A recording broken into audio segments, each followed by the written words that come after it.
할렐루야. 성경신학 오직 성경으로 사단의 미혹과 배도를 물리치고 마지막 때의 신부 영성과 재림을 준비하는 실천신학 채널이 되겠습니다. 오늘 또 저희 채널에 들어오신 모든 분들을 주님의 이름으로 환영합니다.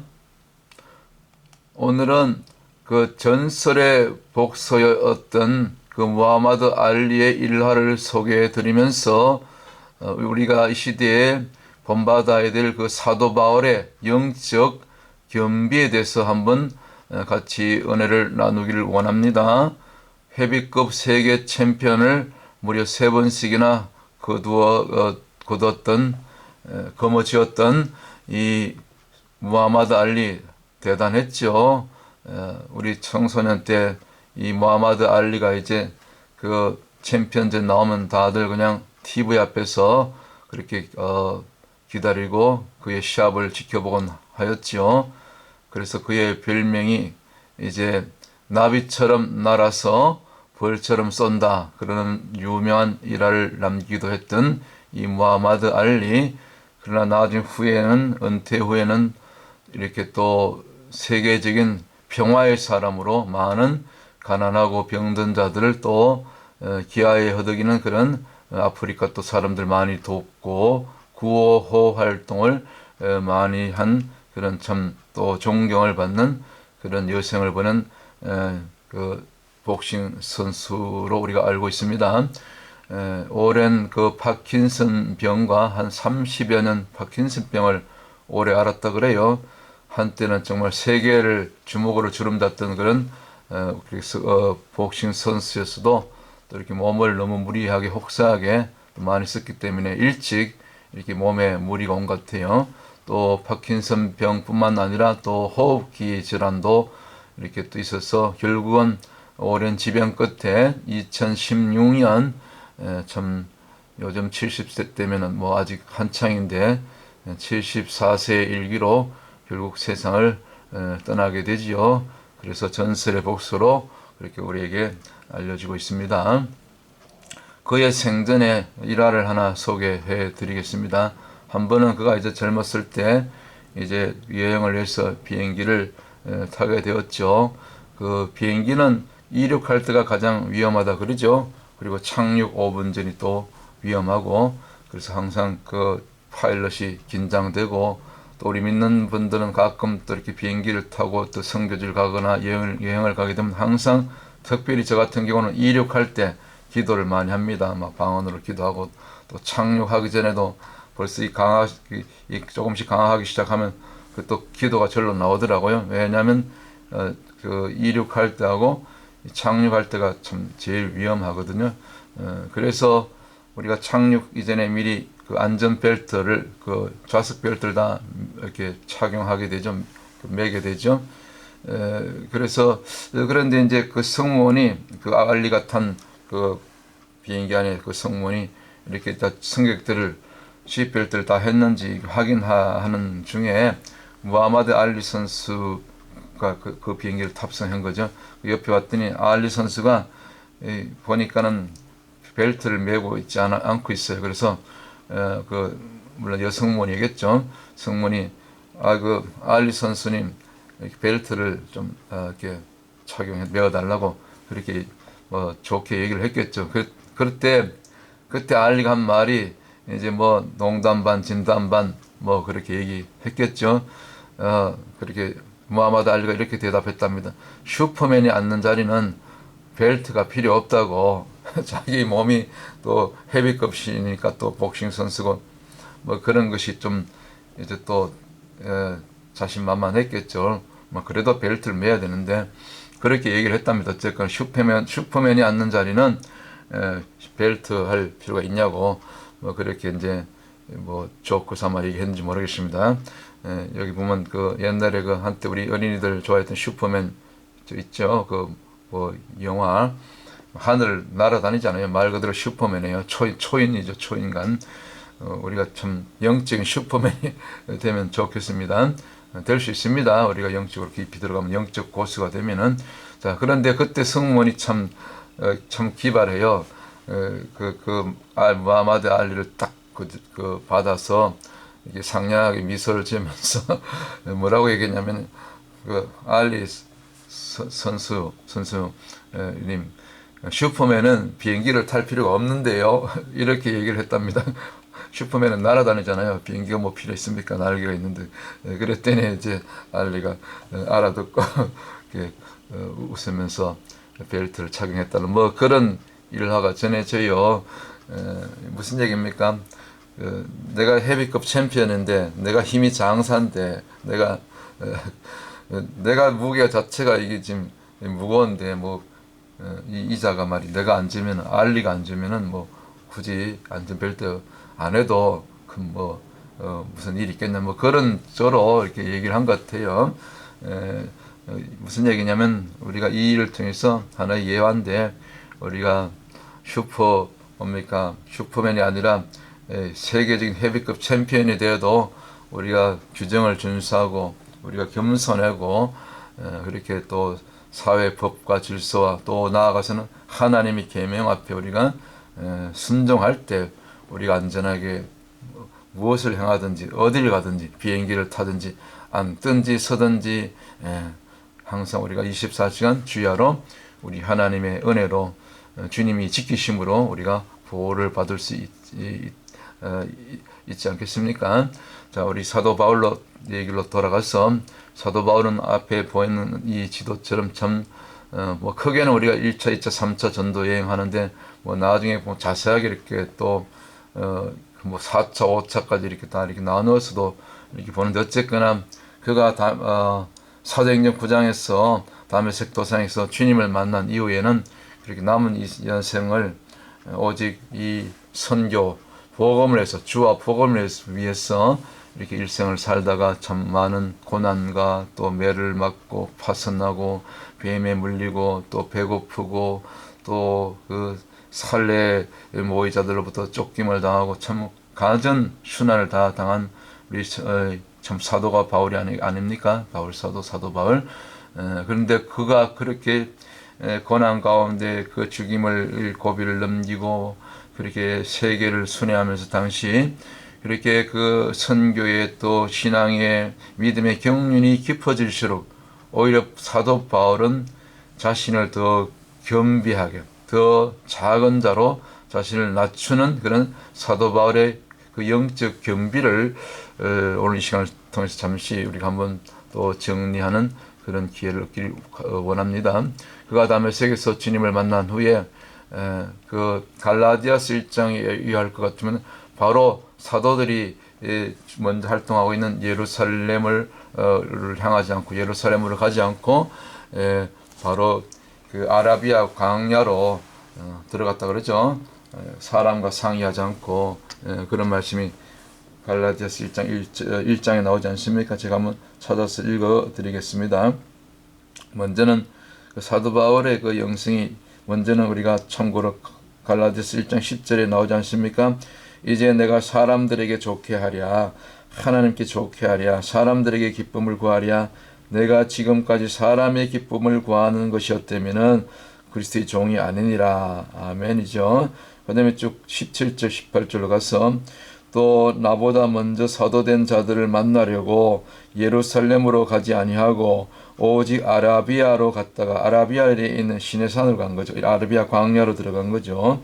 아라비아로 갔다가 다시 다메섹으로 돌아갔노라. 그리고 18절에 그 후 3년 만에 3년 동안 예루살렘에서 멀어진 곳 광야로 들어갔다는 거죠. 아라비아로. 그리고 광야에서 이렇게 떠돌다가 또 주님과 깊은 일들로 독대하고 또 영적으로 더 자신을 쳐서 돌아보면서 자신이 영적으로 자랄 때까지 성숙할 때까지 어떤 그 광야의 그 훈련 기간으로 주님과의 어떤 독대하는 시간들로 그렇게 사람들 피해서 그렇게 광야에서 또 때로는 또 전승에면 그 광야 일대에 있는 그 지금의 그 요르단에 있는 그 페트라 그 나바티아 왕국이라고 있죠.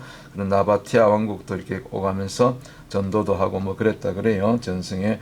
그래서 어쨌거나 또 나보다 먼저 된 사도를 만나려고 예루살렘으로 가지 아니하고 오직 아라비아로 갔다가 다시 다메섹으로 돌아갔노라. 그 후 3년 만에 18절에 갈라디아서 1장 내가 게바는 베드로죠. 게바를 신방하려고 예루살렘을 올라가서 저와 함께 15일을 유할세. 3년이 지난 다음에 비로소 이제 다메섹을 거쳐서 예루살렘으로 돌아갔다는 거죠. 이것이 지금 단적으로 무엇을 얘기합니까? 바로 사도 바울의 그 깊은 영성의 그 본 모습을, 그 출발을 보게 되는 그런 장면이죠. 내용이죠. 그래서 아라비아로 들어가서 거의 3년 가까이 은둔 생활하면서 거기서 더 영적으로 준비한 거죠. 거기서 더 무릎 꿇고, 자기가 얼마나 율법에 철저한 자였습니까? 그 율법에 쩔었던 자신의 이제 옛 사람을 다, 옛자를 다 못 받고 쳐서 복종케 하는, 내가 은혜를 받았지만, 주님을 만났지만, 우리가 무슨 은사 체험을 하고 뭐 주님을 만나고 무슨 입신해서 천국과 지옥을 보면 그때부터 사람들이 뭘까 붕 떠가지고 덜 떠가지고 마치 무엇이 된 것처럼 그렇게 뭐 금방 이렇게 여기저기 다니면서 뭐 간증 집회니 무슨 은사 집회니 뭐 부흥 집회니 그렇게 하는 분들이 지금 엄청 많잖아요. 그런 사람들 중에 많이 넘어지더라고요. 우리가 오히려 깊은 은혜를, 깊은 영적인 그런 어떤 그 신비 체험이라 할까요? 어떤 그런 뭐 감사하죠. 그런 것이 또 도움이 되고, 또 실제로 또 주님이 그렇게 나타나 주시고 우리 영을 끌어올려서 입신도 하게 하시고 다 좋아요. 그런데 그럴 때 우리가 사도 바울을 우리가 바라봐야 될 줄로 믿습니다. 그럴 때 우리가 조심해야 되는 겁니다. 사도 바울을 보세요. 그는 주님 직접 배웠고 주님 음성을 듣고 그가 그렇게 꼬꾸라지는 그런 자기 일생을 바꾸는 그런 놀란 회심 사건을 다메섹 도상에서 사도행전 9장에서 그렇게 겪었지만서도 오히려 자기가 사도의 반열에, 사도의 대열에 바로 들어가지 않고 이 광야로, 아라비아로 들어가게 되잖아요. 이 아라비아로 들어간 곳이 바로 진짜 지금 사우디아라비아의 그 북부 타북 지역 미디안 땅에 있는 진짜 시내산 시내 광야고, 또 그 시내 광야까지 들어가는 과정에 보면 지금 요르단, 예루살렘 동편 동남쪽으로 해서 요르단을 거쳐서 거기가 그 페트라고 있죠. 뭡니까 고대 그 1세기 당시 나바티아 왕국이죠. 그 나바티아 왕국을 또 이게 가면서 오면서 또 거기서 또 일정 기간 전도 활동도 하고 뭐 그랬다 그래요. 어쨌거나 이 사도 바울은 그렇게 광야에서 때론 나바티아 왕국을 방문하기도 하고 또 거기서도 기회 있는 대로 전도하고, 그래서 뭐 전도하다가 또 때론 또 핍박받기도 했겠죠. 그래서 광야에서 이렇게 때를 기다렸다. 이와 같은 그 바울의 행적을 통해서 우리가 바울의 그 영적으로, 오히려 그 영적으로 경륜이 높아질수록, 경륜이 쌓일수록 자신을 쳐서 복종해서 낮추는 그런 사도 바울의 우리 영적, 그 사도 바울에게서 나타나는 그 깊은 영적인 그 낮아짐, 자기 비하가 아니고 하나님 앞에 우리가 겸비해지는 것, 더 엎드리는 것, 더 나의 부족함을, 허물을 늘 돌아보면서, 사도 바울이 어떤 바울이었습니까? 대단했던 바울 아닙니까? 그는 회심하기 전에 율법에 있어서만큼 어느 바리새인 서기관 못지 않았고, 갈라디아서 1장 13, 14절 나오지 않습니까? 내가 유대교에 가장 열심히였고 정통했고 심지어 최고의 그 선생이었던 가말리엘 그 스승의 수제자이고 그 문화생이었고, 누구보다도 유대교를 전하기 위해서 심지어 개종한 그리스도인들 핍박하고 잡아 죽이는데 앞장섰던 그런 정말 잘못된 열심으로 뛰어났던, 앞장섰던 그러했던 그 바울이었고, 나을 때부터 다소 출신이면서도 또 로마 시민권을 가졌던 그런 대단했던 바울이었음에도 불구하고 결국 그 바울이 이제 주님을 만난 다음에 경륜이 깊어질수록 어떤 모습입니까? 오늘 세 가지로 정리하고, 오늘 사도 바울의, 또 저와 여러분들이 이 마지막 때를 살아가면서 주님의 때를, 주님 나를 이 특별히 정말 혼돈 가운데 이 배도의 시대에, 미혹의 시대에 정말 말씀이 정말 변개되고 정말 이 WCC 다원지 이 정말 이 배교 시대에 우리가 어떻게 더 그럴수록 더 말씀 속으로, 진리 속으로, 성경 66권 속으로만 날마다 더욱더 오히려 사람들과 좋게 하지 않고 내가 사람에게 좋게 하라, 사람을 가까이 이제는 조금 이렇게 거리를 둬야 되는 것인데 영적인 그 거리를 두는 것이 필요합니다. 그래서 사람들 많이 만나지 말고 꼭 필요할 때 아니면 뭐 전화라든가 모든 SNS라든가 이 모든 활동을 이제 조금씩 끊어 줄여야 됩니다. 그리고 끊을 거 끊고 가지치기를 하고 이 몸집을 줄여야 되는 것이죠. 우리 그래야 날 수 있는 거잖아요. 몸이 무거우면 날 수가 없잖아요. 우리가 그래서 가벼워야 되는 겁니다. 그래서 그가 바울이 회심한 후에는 이렇게 철저히 한 단계 한 단계 크게는 세 단계로 자신을 낮추는 그런 놀라운 믿음의 그 고백을 우리가 봐도 사도 바울을 통해서 들을 수가 있습니다. AD 55년경에 고린도전서 15장 8절 9절을 볼 것 같으면 나머지 다른 그 사도들보다 자기가 이 사도의 반열에 들어섰지만 이방인을 위한 그런 사도로 특별한 주님의 부르심을 받았음에도 불구하고 사도 못지않고 오히려 사도 이상으로 정말 선교에 있어서는 다른 모든 사도들보다 다 귀하지만 오히려 사도 바울이 이 다녔던 그 선교 1차, 2차, 3차, 심지어 뭐 4, 5차 이렇게 다 이렇게 보면 그 어느 사도가 과연 사도 바울에 비할 수가 있겠습니까? 그 활동 어떤 그 기록에 의하면 뭐 그런데 뭐 우리가 비교하려고 그런 것이 아니고 그럼에도 불구하고 나는 오히려 모든 다른 사도들보다 지극히 작은 자로 자신을 다른 사도들보다 더 작은 자로 그렇게 스스로 얘기하면서 사도들 앞에 자신을 드러내지 않고 내가 뭐 이렇게 주님을 만나서 뭐 이렇게 그런 것을 절대로 내가 하지 않고 오히려 자신을 겸손하게 오히려 베드로 게바를 만날 때도 조심스럽게 사도들에게 가서 이렇게 사도들의 안내를 받고 또 야고보의 또 소개를 또 이렇게 이제 예루살렘에 이제 다른 사도들과 같이 이제 교제권으로 들어가고 그런 모습을 볼 수가 있는 거죠. 첫 번째 그래서 내가 모든 사도보다 나는 나를 지극히 작은 자로 여긴다. 이것이 사도 바울의 이 첫 단계 겸비함이고 낮아짐이고 두 번째는 조금 세월이 흘렀어요. 첫 번째가 이때가 AD 55년경이나 그래요. 고린도전서 15장 이 말씀을 한 때가. 그 다음에 두 번째는 좀 세월이 흘러서 AD 62년경 이때는 1차 로마에 투옥된 뭐 투옥 됐지만 좀 이 자유롭게 다닐 수 있었다 그래요.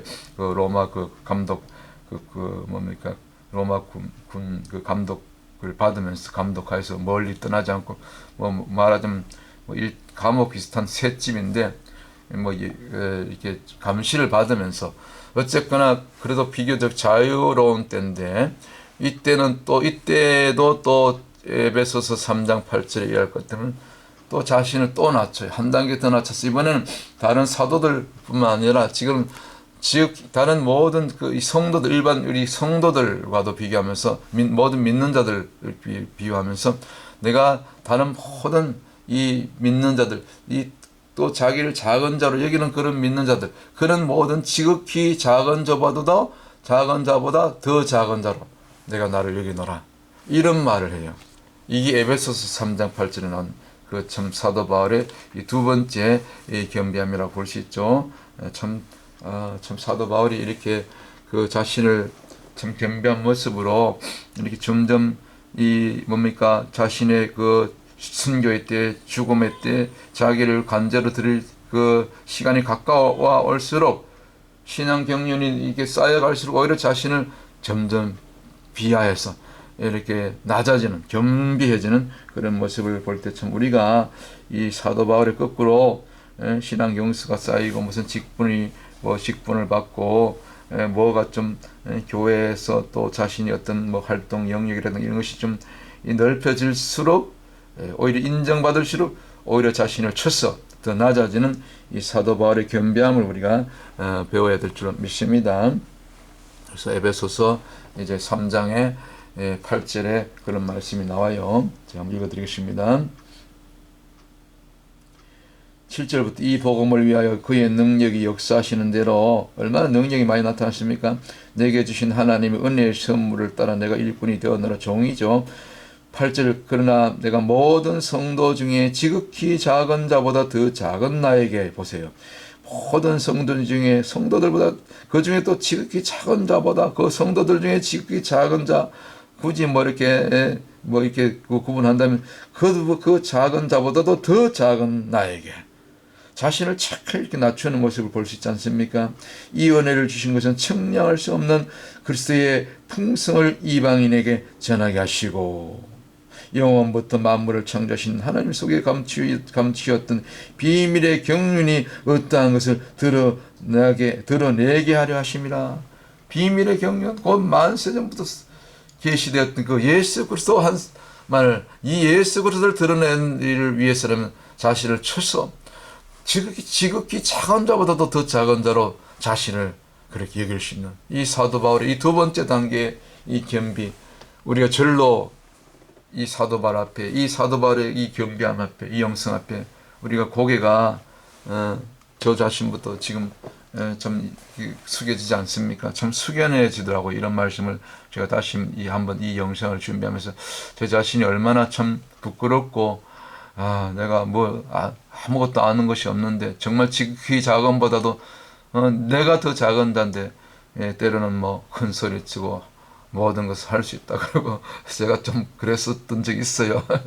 조금 뭐 이렇게 공부하고 히브리어 뭐 또 이스라엘 공부하고 여러 가지 또 그러면서 깨달은 것들이 이제 이렇게 좀 축적돼 갈수록 그런 것이 있죠. 그렇다고 해서 그것이 오만이 아니고 어떤 제 안에 있는 그런 그리스도의 정체성이 이제 담대함으로 자신감으로 때론 저도 모르게 나타날 때가 있는데 그것조차도 다 이렇게 침묵, 히브리어로 알람 해야 되겠더라고요. 자, 그 다음에 이제 세 번째 마지막, 그리고 이제 세월이 조금 지나서 바로 직전에 이때가 AD 62년경이죠. 모든 성도보다도 자신을 제일 가장 작은 자, 더 작은 자로 여겼을 때가 이제 그 에베소스를 기록할 때 AD 62년경이고, 그리고 이제 사도 바울이 결국은 이제 그 로마의 본격적인 것 때문에 네로 핍박 시기라고 보는데 이제 순교를 앞두고 얼마 남지 않아서 마지막 세 번째로 최후로 사도 바울이 남긴 그런 영적 겸비함에 대한 말씀이 이제 디모데전서 1장 15절 16절에 나오는 나는 죄인 중에 계수니라. 이 말씀을 마치고 이제 얼마 지나지 않아서 결국 순교의 제물로 로마 외곽에 있는 그 지하, 이 앞에 보시는 이 그림 있죠. 이 사도 바울이 그 죽기 직전에 갇혔던 감옥 내부라 그래요. 실제로 지금 사도 바울이 그 순교했던 그 감옥이 로마 외곽에 가면 있습니다. 지금도 여러분 로마를 방문하시게 되면 가서 볼 수가 있습니다. 그래서 이 마지막 순교를 앞두고 AD 65년경에 최후로 남겼던 이 사도 바울의 겸비, 디모데전서 우리 1장 15, 16절 읽고 오늘 영상 말씀을 마치도록 하겠습니다. 디모데전서 1장 이제 15, 16절 됩니까? 보십니다. 15, 16절. 미쁘다 모든 사람이 받을 만한 이 말이여 그리스도 예수께서 죄인을 구원하시려고 세상에 임하셨다 하였도다. 죄인 중에 내가 괴순이라. 죄인 중에 내가 괴순이라. 참 고개가 숙여지죠. 이 사도 바울의 이 겸비함 앞에서, 깊은 영성 앞에서 경륜이 쌓일수록 내가 하지 않고 오히려 나는 죄인 중에, 사도 바울이 죄인 중에 괴수라고 했다면 저는 늘 우리 성도들과 함께 말씀을 나눌 때 사도 바울이 죄인 중에 괴수라고 했다면 우리는 저부터 저 자신 괴수 중에 괴수가 아니고 무엇이겠는가. 그렇게 제가 늘 얘기를 합니다. 16절에 그러나 내가 긍휼을 입은 까닭은 예수 그리스도께서 내게 먼저 일체 오래 참으심을 보이사, 우리 주님께서 오래 참으셨다는 거예요. 사도 바울이 이 그리스도인의 핍박에 의해서 그렇게 막 잡으러 가잖아요. 주님이 오래 참으셨다.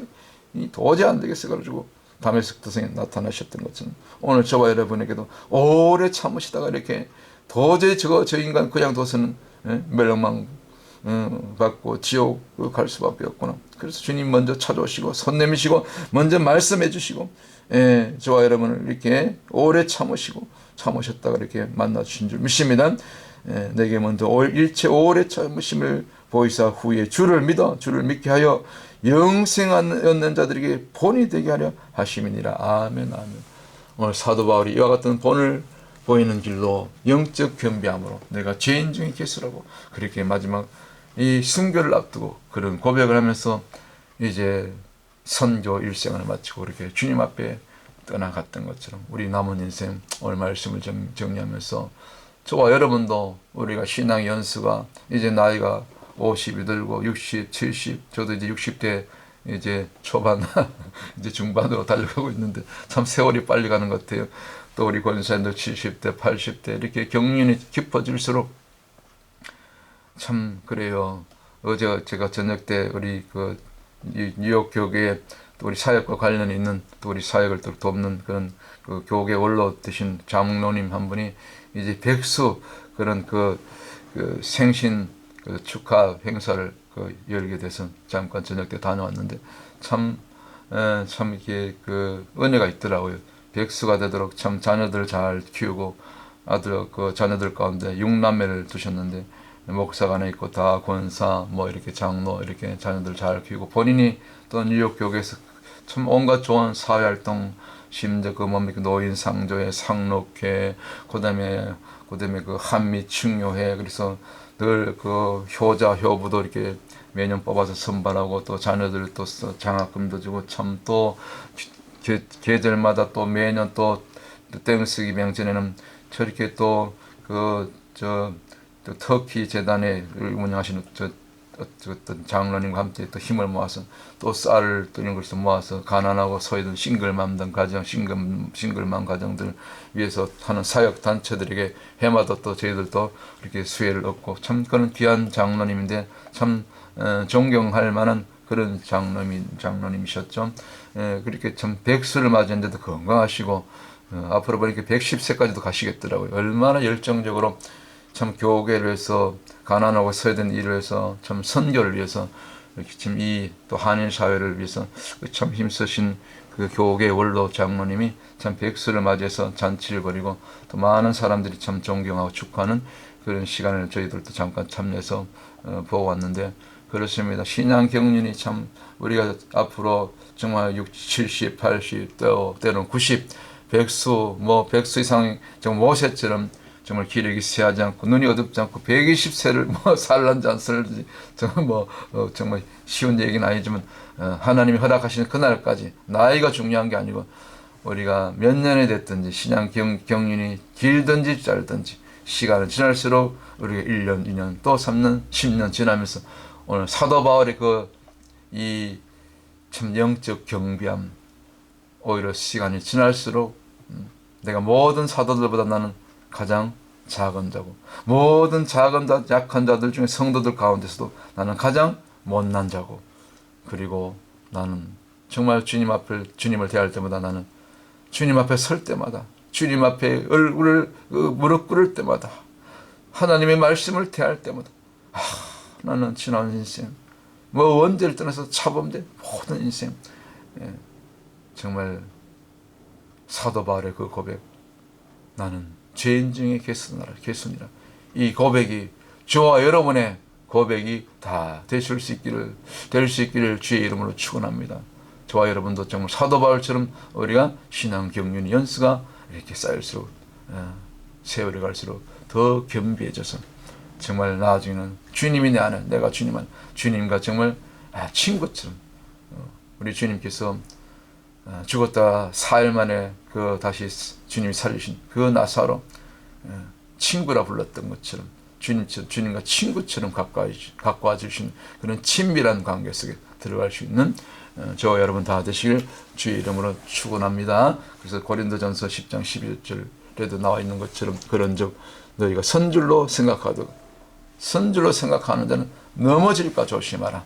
이 말씀이 오늘 주의 음성으로 저와 여러분이 들어야 될 그런 하나님의 메시지인 줄 믿습니다. 할렐루야. 또 다음 시간에 다른 주제로 여러분들 찾아뵙도록 하겠습니다. 샬롬.